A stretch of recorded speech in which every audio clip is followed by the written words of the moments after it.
Hi everyone! In this video, we will review how to add meal periods to locations to better organize TripleseatDirect Forms and offer specific menus to guests to more efficiently serve them. Meal periods are simply a name for a length of time in which I would offer specified items within my venue, such as a brunch menu or a happy hour menu. They can also be as simple as breakfast, lunch, and dinner. Without meal periods, I would only be able to choose which menus I wanted my guests to see by creating a separate form for each of my specific menus, like a breakfast form or a lunch form, which is time-consuming and difficult to manage long-term. My other option for creating forms would be to just have one form with all my menus visible for guests to select from. This would not only be a cluttered form that would make the guest experience less enjoyable, but also could cause confusion if a guest selected something from a dinner menu for an event they booked at noon. Having meal periods is now the solution that not only saves me time when creating my TripleseatDirect forms, but also provides the guests with a clear and quick experience when booking their event. I'm going to create 4 of the more commonly used meal periods: breakfast, brunch, lunch, and dinner. To set these meal periods up, I will need to have the appropriate permissions on my settings page. I will go into the Advanced Location settings to edit and manage my meal periods. On the Meal Periods tab, I will have the default meal periods appear first on the Location drop-down menu. I am only able to edit these default meal periods for my group if I am a customer admin. If there are default meal periods set up, they will apply to all of the locations within the group. The locations I have access to will also be selectable within this drop-down menu, and when I click on an individual location, an option to override group defaults will appear. If I check this off, I will now be able to edit, add, copy, or delete meal periods for this location, as well as copy these meal periods to another location, regardless if it is using default meal periods. Now that I have access to edit these meal periods, I'm going to click Add to create a new meal period for Sunday. I will need to provide a start time and end time for any meal period I create, as well as a label.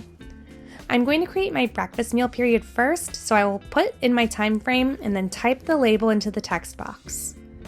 Any label I type in will automatically save for future use, so when I go to add any additional meal periods, any previous labels created for my group's meal periods will be able to be selected from this new drop-down menu.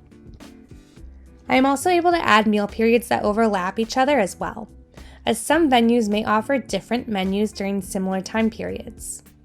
My brunch menu starts at 11, so it is going to overlap with the existing breakfast meal period, as well as the lunch meal period I will add after. I'm going to add this brunch meal period now and fill in the rest of the information. Once I have created a few meal periods, I can also copy them to other days. I will copy these ones from Sunday to the rest of my week. If I am closed on a certain day, I can simply just leave that day blank. When I am done, I want to make sure I save my changes before doing anything else, such as jumping over to another location. Once I have my meal periods saved, I will now want to make sure to apply them to my TripleseatDirect menus. Going back into my settings, I will click on Menus underneath TripleseatDirect and choose a menu to edit. On the Edit Details tab, I will now see a section labeled Allowed Meal Periods with all of my group's meal periods listed below.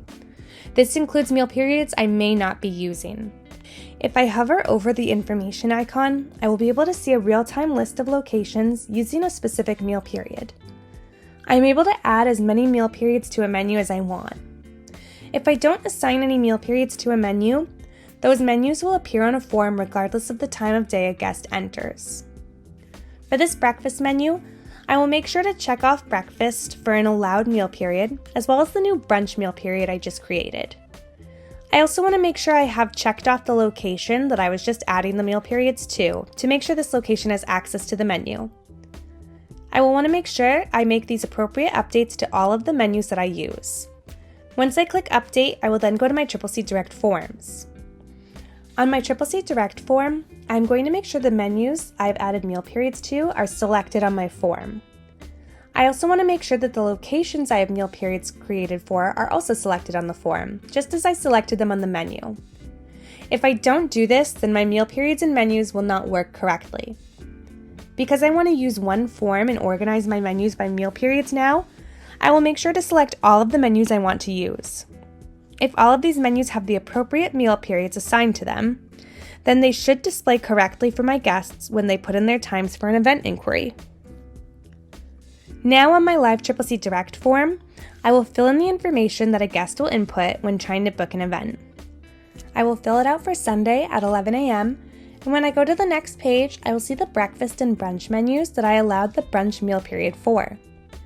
Even though my form had multiple menus selected, these were the only 2 I had allowed to be shown during this time slot.